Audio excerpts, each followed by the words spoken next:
It's the cut down before the official cut down.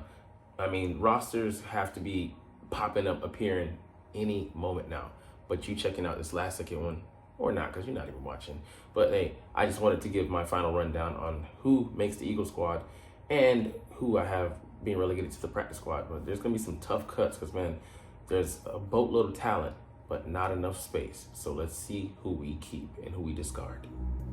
What's up, it's your boy Cintron, coming back at you with another analysis video. And to kid you not, that's my real name. Philadelphia Eagles 53-man roster prediction, final edition. There is none after this because it will be official after this. All right, so I'm cheating because they've actually already made some of these cuts, so I know who isn't going to be there.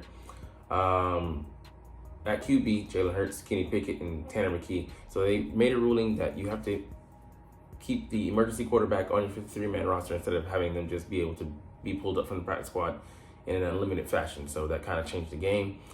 I mean, you know, the 49ers maybe wanted to hammer that down, rule it in, but they got a flag on the play. So we'll be keeping 3.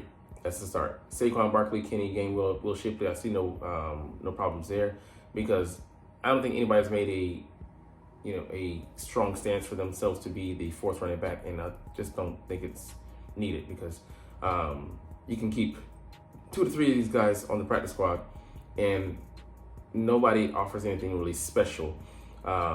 They're all kind of physical backs, but other than that, nobody has hands like that. And I ain't talking about throwing these. All right, at receiver, this one's kind of tough because I think there'll be a special exemption made. A.J. Brown, Devonta Smith, Jahan Dotson, Britton Covey, Johnny Wilson, Anaya Smith. And there could be an exception made. You know, Paris Campbell could make the roster because he's our backup slot, kind of. Because Britton Covey, we don't really want to give him too much burn there. He catches the ball excellently, but he doesn't get really anything after that. So, and Anaya Smith, he's injured, so they might put him on reserve. So, you know, the suspicions were correct. He never quite looked right because he never was dealing with a shin injury, and then, you know, he had a quad or something else he was dealing with. So I think what they're going to do is put him on injury reserve, you know, designated with the designation to return. He's one of 2 guys because they cut Mekhi Gardner off of injury reserve and, you know, gave him an injury settlement. So, you know, he's been, you know, room has been made, headway has been made for him to do that. So could be another receiver, but I think there's other positions they'd rather, you know, put stock in. So tight end, we're going light. Dallas Goedert and Grant Cook, you know, like it's kind of surprising, you know, with these guys here, but nobody really impressed. And he doesn't have special teams value, otherwise he might. And he's not a blocker like that. We'll see. So Jordan Mailata for the O-line, Landon Dickerson, Cam Jurgens, Mekhi Becton, and Lane Johnson will be your starters, with Tyler Steen being the swing, maybe tackle and guard. Fred Johnson, just tackle. Brett Toth being the all-everything. Trevor Keegan and Dylan McMahon be the draft picks we picked up this year. They're not quite ready. I mean, Trevor, you know, would be leaning towards more the side of, you know, being prepped, but even still, he's a rookie, and, you know, but we are thoroughly vested in having him ready for the future, and their rookie contract. So, you know, that's an automatic 4 years. Yeah, definitely see us keeping a O-lineman or 2 from this bunch. I'd say Darian Kennard, versatile, and then maybe Nick Gates. You know, potentially Matt Hennessy on the practice squad, but Gottlieb Ayedze maybe makes it as well, but not too many guys of this bunch are going to be kept. So we keep 10. I think that's a solid number, and, you know, gives us depth with some of these guys being versatile to start at most of the positions, if not all, with this guy Brett Toth, because we just like him. Not that he's a superior player, but he's just well steeped in our system. All right, on defense.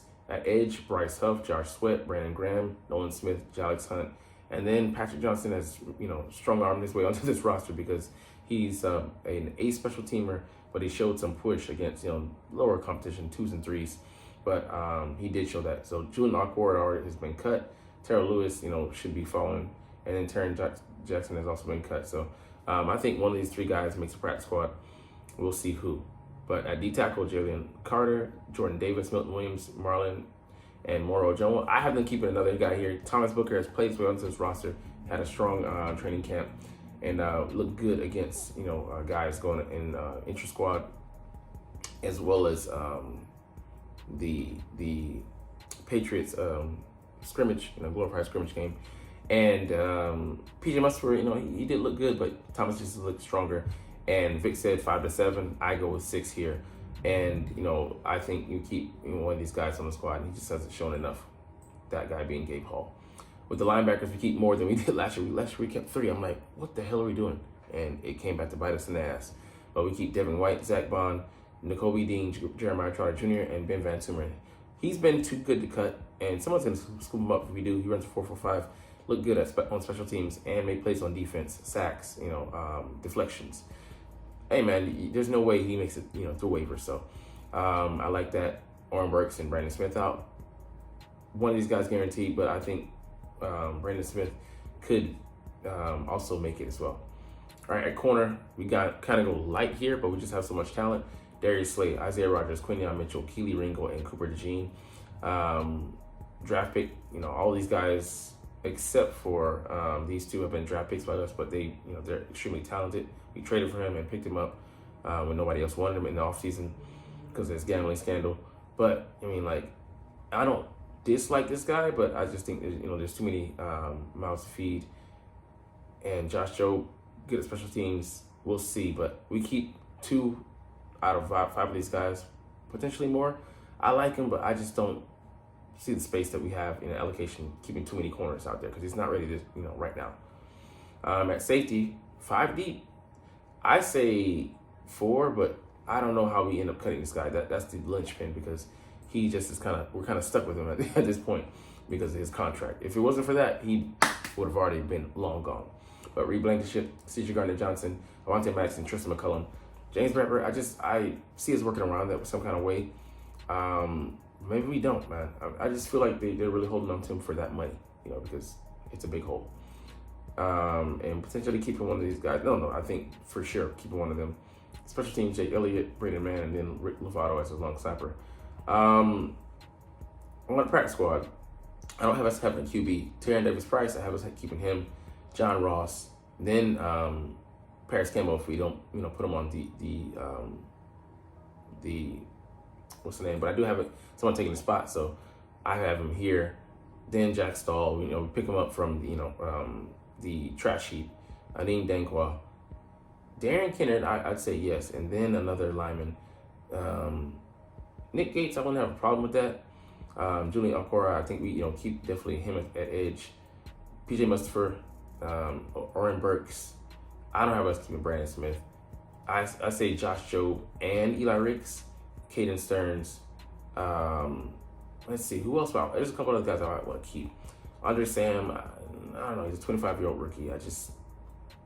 I see the appeal, but I see us keeping Perry Nickerson and Warshawn Stevens, to round out because we need a slot corner. Zach McPherson, I think we're gonna, keep him on the practice squad. Perry is a guy who ran with Vic Fangio. He knows the system. And Sean, just for the features, just for next year, I'd love for him to challenge, but, who knows. But anyways, okay, a couple guys to mention. Sidney Brown isn't playing. But, he's going to be brought up. So there's going to be some interesting decisions to be made, forced, when, we have to, cycle in tight ends because Kellen Moore is not going to go into game day with just 2. We're going to elevate somebody, and then when their elevations run out, what are we going to do? In this case, per se, if it's Jack Stahl, we're going to have to shuffle some pieces around, cut some guys and make some moves. So it'll be interesting.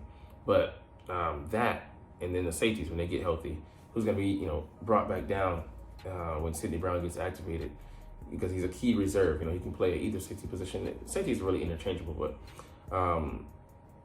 we're going to have to, mess our roster a lot. But, I think we're in better condition than a lot of other teams. We have verified starters on, most, on both sides of the ball at most positions. And, you feel confident, they go out there and do the job. It's not just a paperweight, holding, being a placeholder.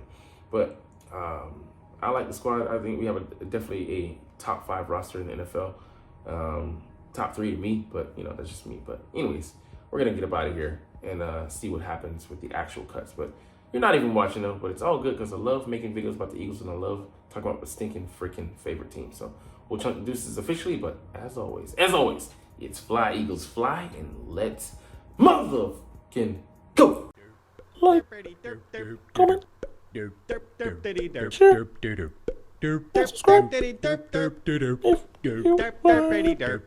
Thanks for watching. Check me out at Cintron, Cintron Anime, Cintron Life, or Cintron Laughs, or other social media.